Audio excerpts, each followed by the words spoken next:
All right, what's going on, guys? It's been a while since I posted. Been a little bit busy and all that. So, I got a 2008 Chevy Silverado, two-wheel drive, 4.8. Nothing too crazy. So, customer complaint. We got long cranking, and then it'll finally start up. Checked out the code. We had P0340. Obviously, we have something going on with the camshaft sensor circuit. Forgot what like the actual definition, but if you have that code, this is what this thing is going to relate to. Now there's a few possible ways. Either the sensor could be shorted to ground. You don't have a good ground. You have an open in the circuit. Could be the ECM. Could be the sensor to itself. I highly doubt it'll be the timing. If it is the timing, you would have a correlation code. Now, the correlation code will be like a P0016, if I remember correctly. Yeah, it should be P0016, if not 11. But I'm pretty sure it's 16 for the Chevy. Once you get that code, there's like a few things. So I'm going to kind of show you a little testing procedure. And, oh, man, what a like headache this was. This came in from another mechanic shop, and this is what I'm dealing with. So if you haven't already, give it a thumbs up, comment down below if you have any questions, and hit that subscribe button for more upcoming videos in the future. And we're going to go ahead and start this video right after the intro.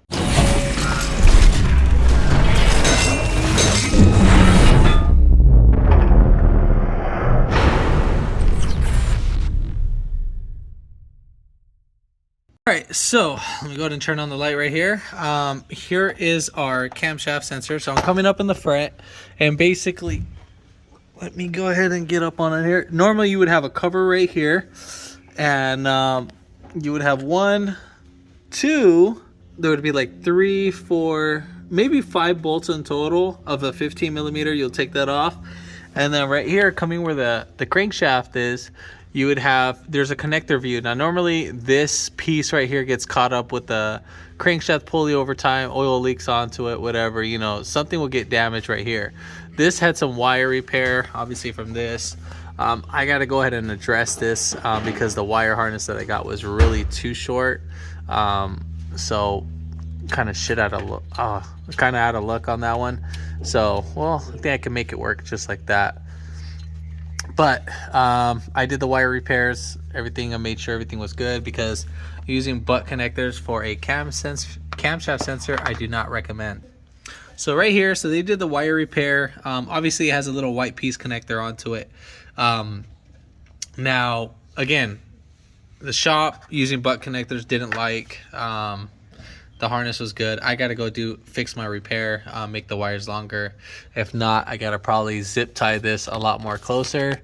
Because I don't think the wire, is the wire harness supposed to be right there? No, I'm pretty sure it's supposed to be behind the pump, if I remember correctly. It's been a while, so anyways, I'll probably do something to see what I can do. So basically, they had this, and then we would get the crank, long crank. So I tested out the voltage. So you have a 5-volt reference, and then you have a low volt, like a signal reference. So anytime when the computer would pick up a magnet, like on your scan tool, you can see a reference on there. You'll see like a waveform. So you would normally get that. And then the other one would be your ground. Now, if these wires are touching, there's no way that this can destroy the computer, because it's the computer itself. On the other side, you have a 5 volts, and then the other one is grounding out that circuit. So just so you're aware of that. And then so yeah, so I tested out all the circuit, everything was fine.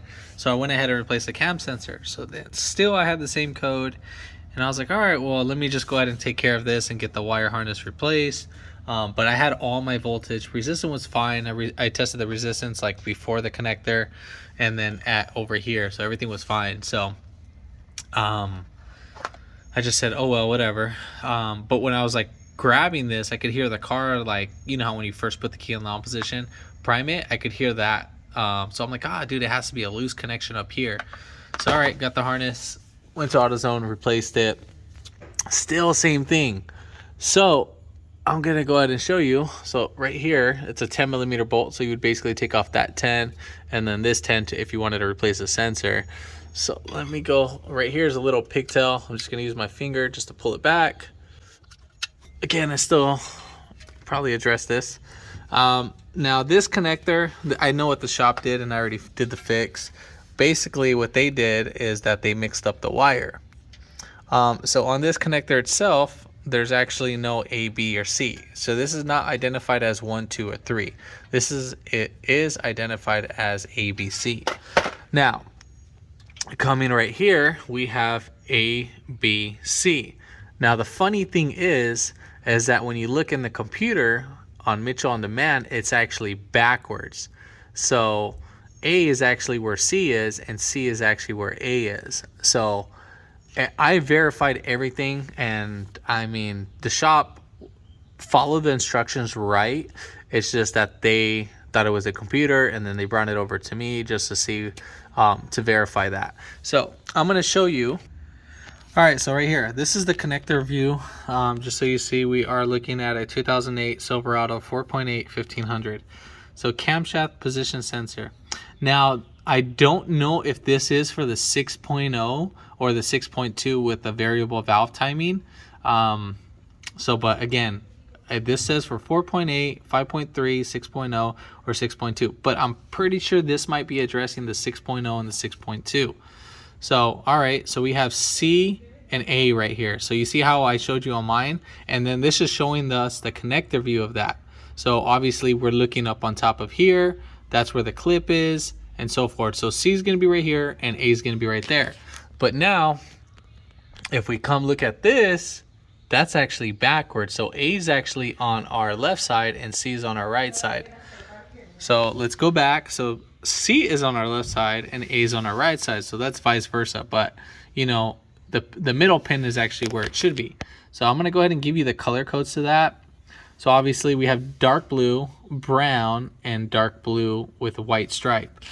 So we have our 5-volt reference, we have our low reference, and then we have our camshaft cam with signal. So basically we have that. All right, so let's go back over here and let's check this out. So basically our brown wire, so right here, so it's going to be an all brown one with nothing, and then that one's going to be in our middle, so that's going to go to B. And then our blue with the white stripe, dark blue with the white stripe, that's right there, that is going to go to pin C. So right there, that's pin C. And then obviously our all dark blue is actually going to go to A. So we got that all figured out. So now let me go ahead and show you how to test the circuit and all that, just in case if you're in this issue, just so you can have a heads up. Now, if you don't have your 5-volt reference in your dark blue wire, then it would be your computer, or you have a voltage drop somewhere in the wire. You would have to test out the pin connectors at the computer itself. Someone already tried. They said it was a computer, but it wasn't. So, so forth. So let's go ahead and get that. I'm going to basically show you how to test it. All right, so I went inside and I put the key on the on position. Now obviously your connector is going to be a little bit different. So you're going to have a connector right here. You're not going to disconnect the whole harness. So you're going to want to disconnect, well, you're actually going to want to disconnect the whole thing, because you want to make sure at the sensor. So you're going to do that, because if not, this little harness can be bad itself. So you want to make sure. So you're going to just make sure you follow what I'm reading on. All right, so I got a little multimeter. Now we're going to put it to 20 volts or, you know, whatever, 12 volts, but we only need just 5 volts. So I'm going to set this right here. And with touching, you know, my ground, I think it was dark blue as my voltage. So that would be pin C. Right? No, pin A would be my, yeah, so pin A is my dark blue. So we're going to go ahead and, doesn't matter which pin you use, we just want to see. Now I know you shouldn't do it from here, but I'm barely touching it. I'm actually just holding right there. I'm not digging it in there. So if you're just going to barely hold it, that's fine. So we should get a 5 volt. I probably have a bad ground right there. Let me just get something at the engine. So right here, I'm actually touching, you can even touch this guy right here too, the crank pulley, but you want to get a known good ground. So if you're at the actual, you know, supposed to go to the negative terminal on that. So I'm going to be going to the tensioner. This is kind of a little lazier way of that. So we got 5 volts. So that's great. Now we want to make sure that the circuit's complete. So we actually want to test out our voltage right here. We should get 5 volts. So we got 5 volts. So our low reference would be our ground. That's the middle one. And then that. So we know we got a good ground and all that. So what happens if our sensor signal, you know, our camshaft, this piece right here, it's not getting a good signal? Well, you can get a sensor if you have it disconnected, and then you can, you know, kind of, well, you're actually going to need a scanner at that point. So if you don't have a scanner at this point, I mean, you're kind of out of luck, because you will need a scanner to test this one. So they would say, I'll go ahead and show this one right now, but they want you to raise up the car to about like 2,500 RPM and hold it there. So press and hold the gas at 2,500 RPM with this being connected, and watch the live data of the cam position sensor and see if the waveforms are erratic. I'm gonna go ahead and go on there, and then I will show you how the light form should look like. If not, you would need to do like a back probe and then do a lab scope style, and from there. So let me go ahead and put everything back together, and then we'll get right back to the video. All right, so coming right here on ignition data, I'm using a Vera. So right here we have our crank resync, and then we have our CMP sensor RPM. Now there is a crank sensor RPM, and then there is a cam sensor RPM. So the one that we actually want to read is actually the cam, and then we want to see, I think we want to check out the counters too. So I'm not like too crazy familiar on like the readings on this, so just bear with me on this one. So we've been I forgot to record yesterday, and you know, today's a new day. So anyways, we got our little helper with us. All right, so here we got the cam position sensor RPM, and then the cam position sensor active counter. So what I'm gonna go do is rev it up to 2,500 RPM. So that's gonna be between the 2 and the 3, this little line right here itself. So we're just gonna go ahead and rev that right there.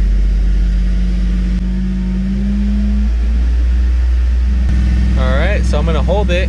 And what you want to see, if you want to see any inconsistency, if the sensor looks erratic or anything like that, we're not seeing anything erratic. So we got really great waveforms. So I'm pretty happy with that, and that's working great as it is. So that's how you should see your wave patterns. The best way to test it is when you're actually revving it more. That's pretty much it at that point. If this video helped you out, give it a thumbs up, comment down below if you have any questions, and hit that subscribe button for more upcoming videos in the future. And thanks for watching.